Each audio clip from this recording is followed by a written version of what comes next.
আম এমন একটা ফল যত খাই কিন্তু তারপরেও মুখ ফিরে না, মনে হয় খাই। সাহেব অনেকগুলো আম এনেছে, এগুলো হলো আম্রপালি। একদম খাওয়া প্রায় শেষ। এই আমগুলো একদম মজে গিয়েছে, কিন্তু এত মিষ্টি আর খেতে এত ভালো লাগলো আমগুলো। আর আবার যখন সিজন আসবে তখন দেখা যাবে আবার খাবো। এই তো এইবার এই খাবার খেয়েই শেষ, আর খাবো না আম এরকম বলি, কিন্তু আবার দেখা যায় আবারও আম দেখলেই খেতে ইচ্ছা করে। আর এই যে আম খেয়ে দিয়ে পরে যে নাস্তা বানাচ্ছি, সবজি খিচুড়ি, একটু গাজর দিয়েছি, আলু আর একটু মিষ্টি কুমড়া দিয়ে সকালের নাস্তায় একদম ঝটপট সব কিছু একসাথে দিয়ে দিয়েছি, মশলা দিয়ে ভুনে সুন্দর করে ভুনে দিয়ে দিয়েছি গরম পানি। বাস একদম একটু ভিজা ভিজা করে রান্না করব, একেবারে শুকনাও করব না। আর এই সবজি খিচুড়িটা এই বৃষ্টির দিনে হোক বা এমনি দিনে হোক সবসময়ই ভালো লাগে খেতে। যারা পছন্দ করে তারা তো পছন্দই করে। তার সাথে আবার একটু ডিম নিয়ে নিলাম। বাসায় বড় ডিমগুলো নেই, বড় ডিমগুলো মানে ওই যে ব্রয়লার মুরগির যে ডিমগুলো আছে ওই ডিম নেই, এগুলো একদম দেশি ছোট ছোট ডিম। তাই 4টা ডিম দিলাম, একদম ছোট্ট ছোট ডিম দেখেই আমাদের 3 জনের জন্য 4টা ডিম সিদ্ধ করে নিয়ে এখন এই যে একটু মশলা ভুনে দিয়ে দিয়েছি।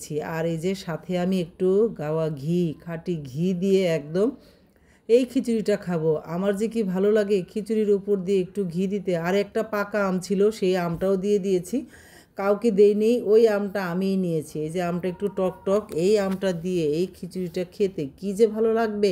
সকালের নাস্তাটা যদি এই রকম একটা মজাদার খিচুড়ি, ডিম ভুনা আর সাথে আম হয় তাহলে আর কিছু লাগে? কিচ্ছু লাগে না। বাস জাম্পেশ খাওয়া দাওয়া করে এখন বৃষ্টি, আদা গরম মশলা দিয়ে একটা চা বানাবো, সাথে পাশের চুলায় ডাল বসিয়ে দিয়েছি।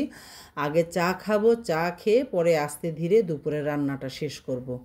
আর পাতলা ডাল না রান্না করলে তো চলবেই না, কারণ আমি প্রতিদিন দুপুরে একটু পাতলা ডালও খেতে ভালোবাসি। আর এই যে চায়ে হালকা লিকার দিয়েছি, মানে অল্প একটু লিকার দিয়ে আগে আমার জন্য চাটা রেখে নিচ্ছি।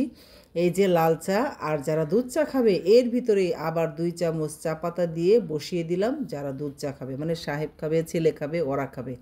আমি তো লাল চা খাইতে পছন্দ করি, গ্রিন টি খাই, কিন্তু গ্রিন টির প্যাকেটগুলো শেষ হয়ে গেছে, তাই এমনিই চায় বানিয়ে নিলাম। চাটা বানিয়ে আর এই যে লবণ হলুদ দিয়ে ডালটা বসিয়ে দিলাম, হতে হতে এখন দুধ চা বানিয়ে নিব। দুধ চা বানাতে যেয়ে দেখি প্যাকেটে দুধ নেই, মানে বয়মে দুধ শেষ, চিনি শেষ। আমি চা বানাতে আসলেই এই অবস্থা হয়, কারণ তারা বাবা ছেলে নিজেরা নিজেরাই চা বানিয়ে খায়, খালি হলে আর এটা ভরে না। আর আমি চা বানাতে আসলেই দেখি এগুলো খালি পড়ে আছে, আর কি ভরলাম। ভরে এই যে দুধ চা 2 কাপ 2 জনের জন্য বানিয়ে এখন একদম আয়েশ করে একটু চা খাবো আর বৃষ্টি দেখবো।